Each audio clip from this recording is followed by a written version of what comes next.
ఈ పార్టీలో ఒకప్పుడు టీడీపీ ధ్వంసం చేసినప్పుడు దాడులు ఎలా జరిగినాయి, పట్టాభి గారి ఇంటి పైన దాడులు ఎలా జరిగినాయి, రంగనాయకం గారిని అర్ధరాత్రి వెళ్ళి లేపుకెళ్ళి సోషల్ మీడియా పోస్ట్ షేర్ చేసినందుకు ఎలా తీసుకెళ్ళిపోయారు అరెస్ట్. మన అందరం పరంపర, మనం వేసిన బీజాలు అలాంటి. కోర్టులో హాజరుపరిచారు. ఆ తర్వాత రాజమండ్రి సెంట్రల్ జైలుకి వెళ్ళవలసిన పరిస్థితి ఏర్పడింది. కానీ పోలీసు లాకప్లో ఉన్నప్పుడు నన్ను పోలీసు అధికారులు హింసించేటటువంటి ప్రయత్నం చేశారు. ఈ విషయాన్ని కోర్టు వారికి కూడా చెప్పి రికార్డ్ చేయించాను. ఆ తర్వాత డీజీపీకి, ఎస్పీకి మెమోరాండాలు కూడా సమర్పించాను.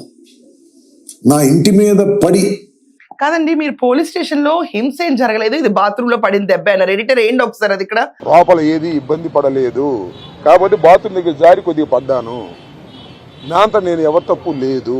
దాని తర్వాత మిమ్మల్ని రాత్రి 2:30కి నిద్ర లేపారు. గంగా వెంకటేశ్వరరావు పైకి తీసుకెళ్లారు. తీసుకెళ్లిన తర్వాత మీకు అంటే కాళ్ళు ఎడం చేయమన్నారు. తనతో మనసు మార్చుకుని వాళ్ళు ఏం చేయలేదు. ఆ రోజు చెప్పిన స్టేట్మెంట్లో ఎక్కడ దాడులు జరగలేదు, హింస జరగలేదు. ఇక్కడ మీరు గృహహింసకి గురైన ఒక భార్యలాగా, అంటే లిటరల్ ఎలా చెప్తున్నారంటే అక్కడ నాకు హింస జరగకుండా వెళ్ళిపోయిందని చెప్పి ఈరోజు మాట మారుస్తున్నారు చూడండి. అది మీ స్పెషాలిటీ. బయటకు వచ్చాక ఈ స్వరం మారింది చూడండి, అది గొప్పతనం. హింస అంటే ఎలా ఉండాలి, రఘురామ్ కృష్ణరాజు గారిని పెట్టారు చూడండి, అది హింస. ఆప్టిక్స్